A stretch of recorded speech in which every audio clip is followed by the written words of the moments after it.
જાતિ નપુંસક છે તેમના હાથમાં દેશની કમાન ન સોંપાય, આવું વિવાદિત નિવેદન આપ્યું હતું ભાજપના ભૂપત બાયણીએ. આ નિવેદન બાદ કોંગ્રેસના પ્રતાપ દુધાએ ભાયણીને સ્ટેજ ઉપરથી સવાલ કર્યો કે ભાયણી, તમે જવાબ આપો કે કોણ ગયું હતું તમારા ઘરેથી રાહુલ ગાંધી પાસે અને રાહુલમાં કોઈ ખામી છે તેવી તમને ખબર પડી? નમસ્કાર, આવો વિગતવાર ચર્ચા કરીએ કે શું હતો સમગ્ર મામલો અને આ નિવેદન પણ પ્રથમ સાંભળીએ. વિસાવદરમાં 2 દિવસ પહેલા એક બનાવ બની ગયો.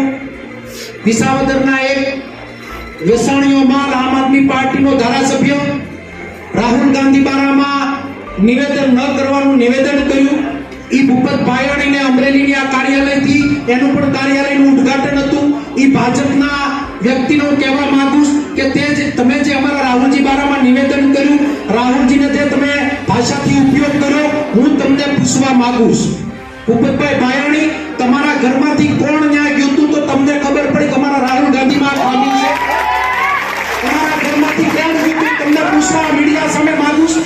ભારતીય જનતા પાર્ટી ભાન ભૂલીશ, ભારતીય જનતા પાર્ટી મજા આવે એવી વાત કરે, ભારતીય જનતા પાર્ટી એવી સમજતી હોય કે કોંગ્રેસ ખતમ થઈ ગઈ, આવે મારી આ કાર્યાલયના ઉદ્ઘાટનમાં મારા કાર્યકરોની સંખ્યા બતાવે કે ભાજપનું ચૂંટણી ફોર્મની અંદર ભાડુથી સુરતના આવેલા માલધારીઓ કે મોટા માલતુરા જે પૈસા પાત્ર ગાડીઓ લઈને આવ્યા હતા, ત્યારે મારો ગામડાનો ગરીબ ખેડૂત મધ્યમ વર્ગ આ ભાજપને અહીંયા અમરેલીમાં ભરી પીવાનો, ભાજપને વળતો જવાબ આપવાનો છે. શું કામ? કે અમરેલીની અસ્મિતાનો સવાલ ઉભો થયો છે. શું કામ?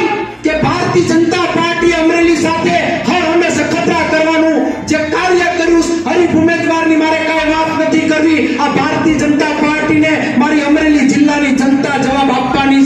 અમરેલી જિલ્લાની જનતા એટલા માટે જવાબ આપવાની કે મારા જિલ્લાને જે પસાર બનાવવાનું કામ કર્યું, મારા જિલ્લાને જે પ્રકારનું રાજકારણનો અખાડા બનાવવાનું કામ કર્યું, ત્યારે આ વખતે આ લડાઈ કોઈ કોંગ્રેસની નહીં પણ 18 વર્ષની જનજીવનની આ લડાઈ છે. આ લડાઈ પ્રજા વર્સિસ આ ભાજપના નેતાઓની લડાઈ છે. કોંગ્રેસ તો ફક્ત માધ્યમ છે, પ્રજા લડવાની. અને અમારી હાલ સમગ્ર દેશમાં લોકસભાની ચૂંટણીઓ ચાલી રહી છે. નેતાઓ નિવેદનબાજી, બફાટ, કટાક્ષ અને તમામ પ્રકારની વાતો કરી રહ્યા છે. તેમાં દેશના વડાપ્રધાન નરેન્દ્ર મોદી હોય, રાહુલ ગાંધી હોય, ભાજપના નેતા હોય કે કોંગ્રેસના નેતાઓ, આ તમામને રાજનીતિ ખેલવી છે, કારણ કે આ તમામને સત્તા સુધી પહોંચવું છે.